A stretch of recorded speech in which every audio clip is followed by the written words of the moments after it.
Hi, I'm Luis Mendivil. I'm part of the productization team for the audio division, where I'm going to show you the latest audio DSP for headset and monitor applications. So what we have here is what we call Tahiti, which is a 40nm device, which is the previous generation. And we're showing right now at CES is the 12nm generation, which is we are upgrading by adding a HiFi 5, and we are adding a Synaptics proprietary NPU for more wide applications. As you can see, here we have the wall of headsets where the Synaptics, the Tahiti Lite is being used for different form factors like a wired headset, the paired with connectivity like DEC, paired with connectivity like with Bluetooth for boomless headset, and also for like TWS form factors. The Tahiti Lite allows to have less power consumption. As you can see, it's less the size, twice as less as the size. So this could potentially provide a lot more battery life, a bunch more, because it's 12nm now. Yeah. Super small. Super small, and we are running the same processing as the previous generation, even same plus, well, not. Even more performance. Even more performance. It's not light in that sense. It's only light in the sense that it's smaller, less cost, and so. Does that potentially improve the noise cancelling? Yeah, for sure. Because as you can see, we are adding a Synaptics NPU, where for us we are doing a noise reduction AI model that helps us to discriminate between speech and noise regions. Which part of this? Oh, this is the Synaptics NPU. These are the proprietary Synaptics DSPs for the noise reduction algos, and the LLE, which is a low latency engine meant for ANC processing.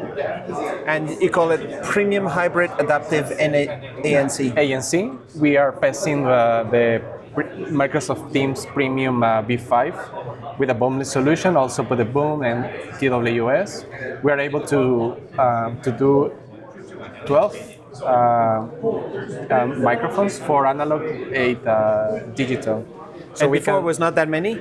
No, it was up to 5. So with this, we are able to increase the range of products where we are able to be like 2 microphones, 1 microphone, 5 microphones, 3 microphones per accelerometer. And with the same device, we're able to be on these conference devices. For example, for this guy, we are using 2 microphones, the camera, and our speakers here within. And so instead of using a headset, you can use this monitor for your conference calls. Nice. What you would talk about 12 microphones? Up to 12. In one chip? Yes. Which device would use so many? Could it be like a future version of this, maybe? Who knows? And that somehow has even more ANC because it has more and more microphones? Yeah, that's one of the potentials. Because, for example, taking a look at this case, for ANC, for ANC, the noise reduction, we are using these 2 microphones plus this guy. Oh, wait. These 2 plus this guy. But potentially for ANC, we can reuse these 2 guys plus these guys plus the one inside of it. So now we are in 6 plus this other one. Then we also have the one on here, so we can. The more you add, the better the potential ANC result. Yes, for sure. Nice. And all of this can be processed by this new chip. Yeah, it's like a big deal, right? Yeah, everything that's on the edge is battery powered or USB powered, so it's fully modular for this case. And when the TWS come out, one of the thing people really like to have, because they're so small sometimes, is to have longer and longer battery life, and it's kind of magic. And you enable this, because this new chip could maybe do even more. Yeah, I mean. Double the battery? No, you cannot say this. No, not double, but I would say, 30% something? Oh, 30%. We cannot say exactly, right? Yeah, we cannot say, but at least 30% for sure. Which is pretty awesome. So maybe people, if they have 6, they might have 9. 8, 9, 10 hours. Cool. All right. And for that, it depends again on because we are fully customized for this, like the set of 4 solution. We are using 3 microphones, which is voice microphone, feed forward, feedback, and an accelerometer. So this is like taking the most But for a customer, they might use only 2 microphones, 3 microphones, no accelerometer, so it might even increase further the power consumption. What does the accelerometer do on these headphones? Is it like, for example, detecting you're doing sports and then being transparent? Here is what we call the bone conductor. So basically, it's detecting the movement here inside your bone, ear bone. So basically, whenever you talk, you can hear here that is detecting the movement inside here. So it helps us to discriminate if it's the user talking or not. Wow. So with that information, we say, okay, we are able to capture another speech, so let's remove that guy instead of the one we are detecting over here. It's crazy technology, this noise canceling. It's like it's just reversing the wave somehow, and I don't know how does it work? Well, essentially that's the acoustic noise canceller. That's basically because you want to cancel out the noise outside. But for the noise canceling, what we try to do is to discriminate between speech and noise. The speech will be the main user, the noise will be like everything around us.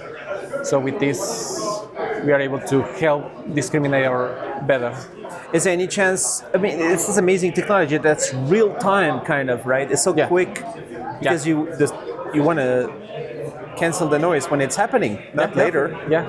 Right? Yeah. So it's kind of instant, or there's like, what's the lag? So for the voice processing, which is what you'll be using on the phone call, is about 40 milliseconds. For the ANC, we are talking about 2 milliseconds, 3 milliseconds for ANC, because that's something that has to be really quick. And it's something that we do here on the LLE, which is the low latency engine. Basically, this gets even better with the 12 nanometer? All this stuff? Potentially? Potentially, yes.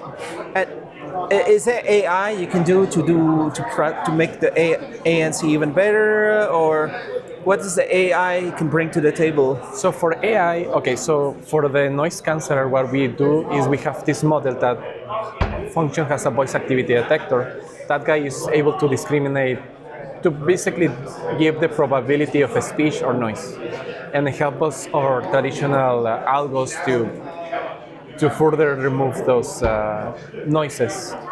For the case in ANC, what we can do is do something like AI sideton, where we want to capture yourself, right?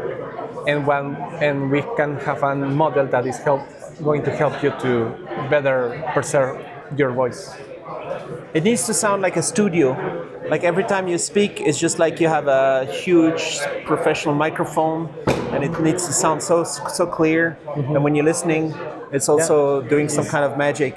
Yeah, it's to take away all the sounds. Sometimes some ANC doesn't really take so good in the airplane. Some other ones are better, but you try to capture everything. Yeah. So and for that guy, what also helps is the passive attenuation, which is basically having this kind of ear cups. So this helps for sure. So this kind of cannot be compared with this other kind of headset, because this goes on the ear, so it doesn't cover fully your ear. For this guy, it does for sure. So that alone helps a lot. Plus the active noise cancelling. Cool. Thanks a lot.